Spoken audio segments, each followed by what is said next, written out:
Stop stretching tight hips and do this instead. If you've ever felt like you do some stretches and it feels great, but then by lunchtime, you're back to square one, then this is the video for you. Because the problem isn't just that your hips are short.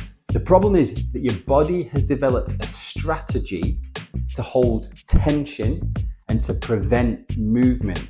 And we need to understand why it's developed that strategy and how we can unpick it to create a new one. When most people feel tight, they presume that they need more length, but that's not always the case.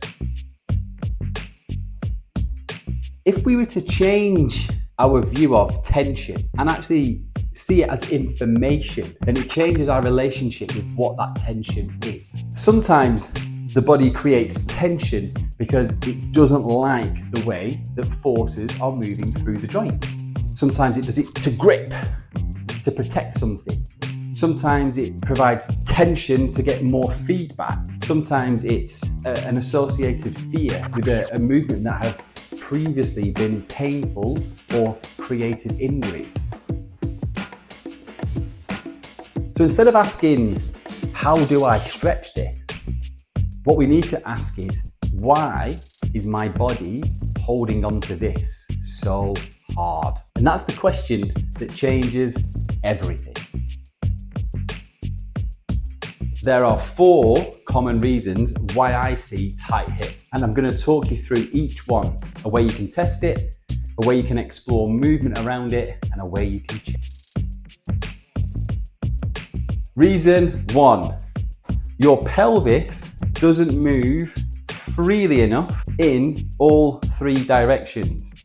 So pelvis can go forward and back, or up and down, however you think about it. Pelvises can also move in rotation, forward and back, side to side, however it works for you. But they can also move up and down, side to side. So there's a lateral pelvic tilt, there is a rotation, and there is an anterior posterior. Pelvic movements, forwards, backwards, rotating across the back of the pelvis, and then up and down, lateral tilt. If the pelvis doesn't have all of the movements, the hip doesn't have all of the options. Reason number 2, your hip is gripping for stability. Here's the test. Stand on one leg. Does it feel relaxed? Or do you experience some tension either in the stance leg or the non-stance leg? Not uncommon for the opposite leg to try and help out instability by recruiting to hold. Can you also tell how the rest of your body responds? Do you hold your breath, tense your hands, raise your shoulders? The wobble is natural, but where is the tension? Could be in the toes.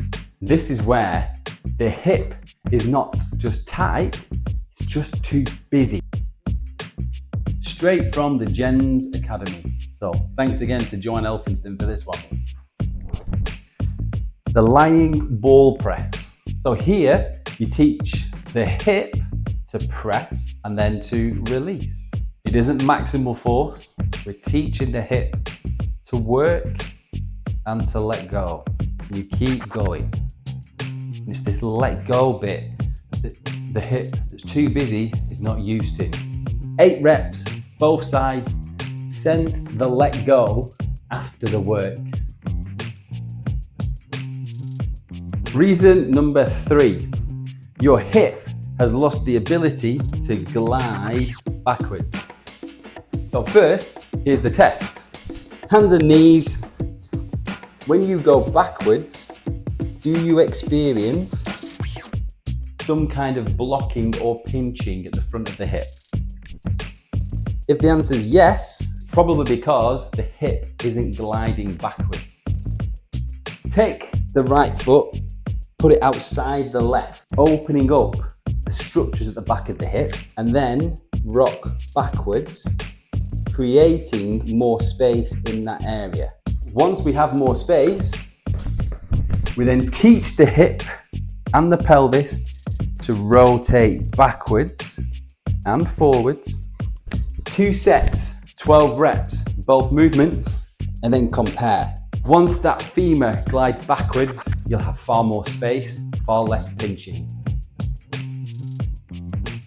Reason 4, you can't use the range under load. Here is the test. The static squat, the static lunge. Can you drop down towards the floor smoothly, effortlessly? No breath holding, no tension, no bracing. Down towards the floor and then back up. Mobility that you can't use disappears quick. The supported lunge. Again, credit to Joanne Elphinston. Here, the ball keeps us upright, keeps us true to the vertical plane. We can drop down into the hip and find the center. This teaches the hip to manage the load in the ranges that we want to use it. Has to be smooth, effortless. They are the quickest way to find out if your hips are actually tight or if there's just a different strategy being employed that you can remedy quickly.